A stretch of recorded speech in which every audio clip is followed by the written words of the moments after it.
Inkluzivna manifestacija Poligon za sve održat će se u nedelju 31. maja od 10 časova na Novosadskom štrandu. O kakvom poligonu je reč i koje vas aktivnosti očekuju tog dana, pitam trenera i predsjednika Sportsko-rekreativnog udruženja Feniks, Filipa Uskokovića. Filipe, dobar dan i dobro nam došao. Dobar dan, Teodora, bolje vas našao. Treći put po redu ove godine Poligon za sve. Kako je on osmišljen i kome je namenjen? Jeste, tako je. Treća po redu manifestacija Poligon za sve. Mogu reći da je sad već postala tradicionalna manifestacija. Jel tako? Ove godine 31. maja sa početkom u 10 časova. Imaćemo razne aktivnosti na štrandu, imat ćemo poligon za decu sa smetnjama u razvoju, decu tipične populacije. Dakle, svi ćemo zajedno da treniramo i da se družimo. Također, bit će uključeni i roditelji, tako da ćemo imati, kao i prošle godine, radionicu za roditelje. Naša deca su naše blago, koju će voditi naš dragi učitelj Predrag Starčević. Također, jedna novina ove godine jeste da ćemo imati i slikarsku radionicu za decu, koju će voditi diplomirani slikar Dejana Nešović, koja je ove godine bila polufinalista nacionalne nagrade Prosvetitelj. Šta je zapravo cilj ove manifestacije? Vi se dugo godina bavite tim poslom. Jeste. Dugo godina, 13 godina se bavimo ovim poslom i cilj ove manifestacije je da širimo svest o značaju fizičke aktivnosti za ne samo decu sa smetnjama u razvoju, nego za svu populaciju, da širimo svest o značaju inkluzije, tako da smo ove godine i uključili drugare iz Zvuci srca kafića koji zapošljava osobe sa invaliditetom i oni će imati svoj humanitarni bazar i prodavaće, odnosno izložit će svoje proizvode i svako ko želi moći će da kupi i da ostavi koji dinar za to. U koliko sati počinje program u nedelju i da li je neophodna neka prijava? Nije neophodna prijava, neophodno je dobro raspoloženje.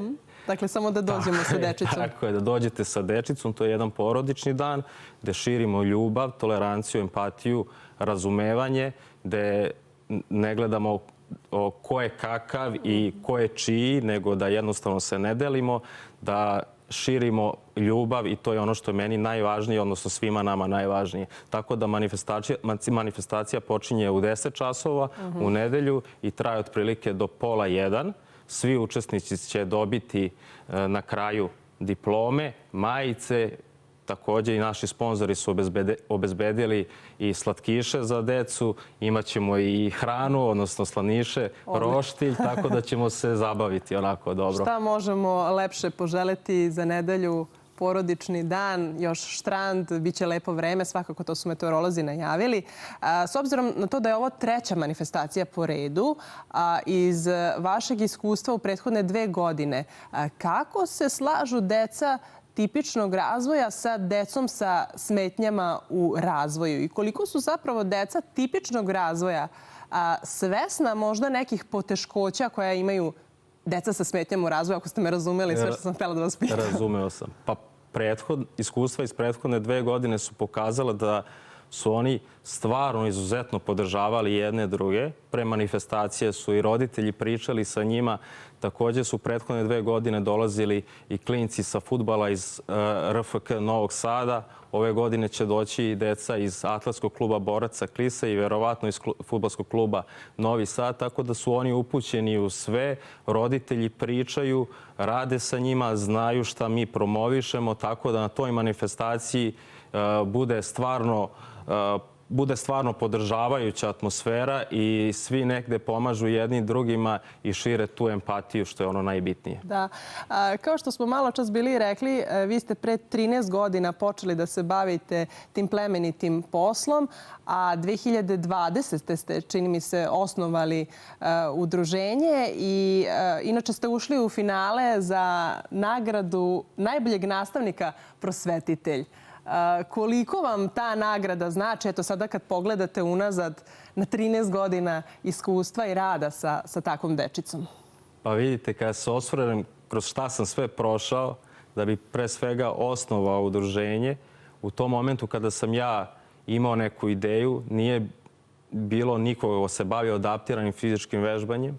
Feniks je omogućio da deca sa smetnjama u razvoju i osobe sa invaliditetom dobiju podršku u vidu fizičke aktivnosti, tako da smo omogućili da i profesori sporta i fizičkog vaspitanja mogu da negde nađu svoje mesto i da dobiju mogućnost za zaposlenjem, tako da smo mi pioniri i začetnici ovog vida vežbanja, a nagrada prosvetitelj je i finale te nagrade je za mene kao šlag na tortu i negde kao velika, ne kao, nego velika motivacija da nastavim dalje da se bavim ovim poslom. Nagrada prosvetitelj ističe pre svega važnost obrazovanja i važnost nastavničke profesije, ističu ljude koji na pravi način i inovativno rade sa decom, koji utiču na širu profesionalnu zajednicu i na širu društvenu zajednicu, tako da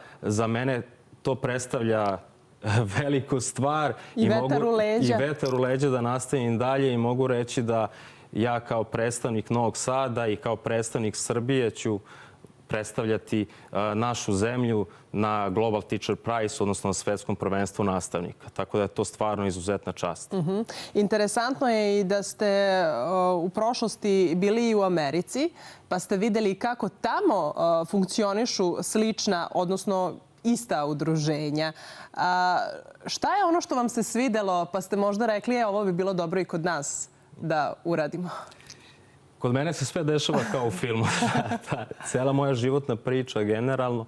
Ja sam pre 2 godine bio u Njujorku u Americi i imao sam priliku da se upoznam sa čovekom iz struke sa kojim sam se ja i negde ranije i čuo i dopisivao i on me primio u svoj klub. Video sam kako to izgleda kod njega. Ono što mi je zapalo za oči jeste da je on uključio osobu sa invaliditetom, odnosno radno je angažovao, part-time, što je meni onako bilo stvarno interesantno i nezamislivo kod nas.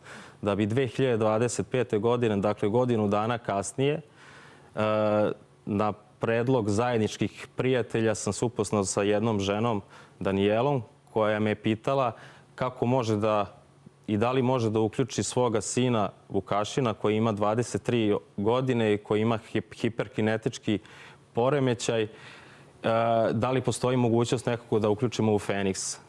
Na prvu loptu da nisam bio u Americi, verovatno bih rekao može da trenira kod nas, ali s obzirom da sam bio tamo i da sam negde i ukrao tu ideju, došao sam na zamisao da prvo pre svega popričam sa njim. Kada sam popričao sa njim i video da je on funkcionalan, da može da bude i radno angažovan, onda sam i tu ideju iz Njujorka preneo u Srbiju i to je onako po meni možda najlepša priča u Feniksu, možda od samog početka. Da, ono što je dobro svakako treba i primeniti kod nas i svaka vam čast i na takvom potezu. Koliko danas članova broji udruženje Feniks? Feniks broji trenutno oko 60 članova, 60 dece sa raznim tipovima smetnji. Imamo uključeno 8 trenera, to su sve profesori sporta i fizičkog vaspitanja. Imamo uključenog i jednog defektologa, tako da imamo stvarno sjajnu podršku u našem udruženju toj deci i stvarno se i vidi veliki napredak kod njih. I kakvi su vam planovi za neki naredni period? Šta ćete posle ovog Poligona za sve? Pa posle Poligona za sve ću da snimam film o sebi. Oho, to je neka ekskluziva za našu emisiju. Jeste, s obzirom da sam ušao u finale nagrade Prosvetitelj, imam tu čast da snimaju film o meni, odnosno mom celom životnom putu, ostvarenju. Tako da u junu, krajem juna će snimati film o meni i taj film će biti predstavljen široj narodnoj masi, što bi se reklo, i publici na Global Teacher Prize-u. Radujemo se, ispratit ćemo naravno kako je sve prošlo i evo još jednom da nam kažete Poligon za sve, kada počinje u nedelju, gde vas možemo tačno naći na štrandu? Možete nas naći na štrandu u nedelju u 10 časova kod kafeja Špica na onoj velikoj livadi od 10 do 12:30, ali najbolje da dođete u 15 do 10 na vreme. Ipak da se malo pripreme, da se podele u grupice. Filipe, hvala vam najlepše na izdvojenom vremenu i želimo vam lep i dobar provod za svu decu 31. maja. Hvala vama na pozivu i vidimo se u nedelju. Vidimo se.